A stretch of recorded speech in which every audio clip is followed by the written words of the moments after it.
Hey guys, it's George for another episode of Crypto Ho. If you like this episode, please hit the thumbs like button and also subscribe. So today I'm here in Detroit and I'm at the Henry Ford Museum. Why am I at the Henry Ford Museum? Well, I flew in early and I got a couple more hours until my appointment. So let's do a video. A couple things. Number one is that history may not exactly repeat itself, but it does rhyme, right? We know during the first dot-com bubble, a lot of companies raised a lot of money and then went out of business because they couldn't execute, had the wrong models. But guess what? In car industry, same thing occurred. In the early 1900s, there were literally hundreds of car companies in Detroit, okay, in Detroit. And they were trying to innovate, and majority of them went by the wayside, right?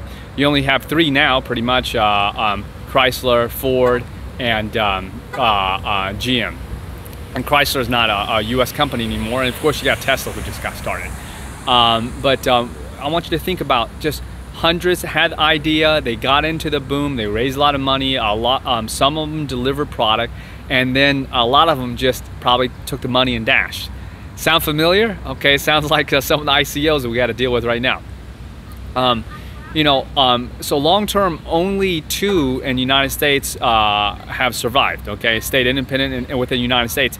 And it's probably the biggest corporate rivalry in the history of the United States. I mean, think about it. They've been battling out on the war field for over 100 years, right? GM and Ford. Ford initially had the pole position. He dominated with the Model Ts. Supposedly only had black colors for the longest time because it was cheaper, and he drove the cost initially. I think the Model T was like $800. He drove it down to 260 with really strong cost efficiencies. He just was ruthless on cost efficiencies. But then GM came out, and Sloan did a lot of marketing, not just cost efficiencies, a lot of marketing, and was able to take pole position. They swapped a couple of years, but primarily it's been GM. Now, what am I saying to you? What I'm saying is that same, in my opinion, will occur. The same pattern will occur in crypto.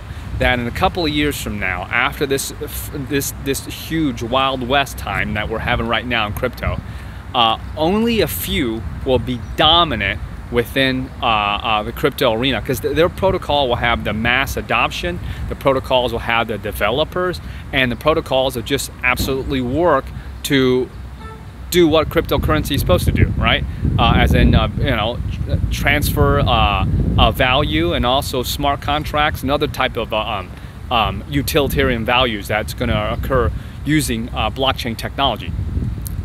And during this bear time, there's no better time than during the bear time, where a lot of us who have altcoins, they realize that, boy, alt market is really depressed, right? Because the Bitcoin dominance just continues to increase.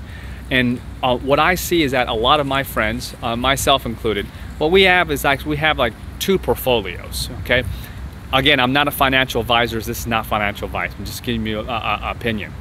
We have one basket that holds really strong, really strong coins that we think that long term it's going to stand a test of time.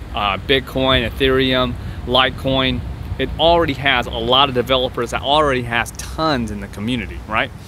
And then we also invest in altcoins that we really like, and but we take profits, and I recommend you take profits too. Because it's going to be very low probability that you choose the next Ethereum, right? More likely than not, that altcoin long term may not be as successful as you think it is. And just the initial statistics on ICOs that launches, you can see that a lot of them within the first 4 months, they don't even ship code anymore. They don't even develop anymore. They don't have the same constitution for betterment as Ford did for Ford Motor Company, and Sloan did for GM, right? And of course, that's what we're looking for. We're looking for development teams that have that hunger to be long-term dominant within the industry. So how do you find those? Well, you find those by having a good team and doing a lot of research, right? The research is see You know, are they do they have a core development team? Are they uploading a code onto GitHub continuously? Do they have like a great community that's amassing around them? Do they have a lot of people vocal talking about different type of things that need to be changed? Are they organic organization that's continuously building, or are they just off on the beaches or off on the conferences stunting and fronting with the ICO money they got from you?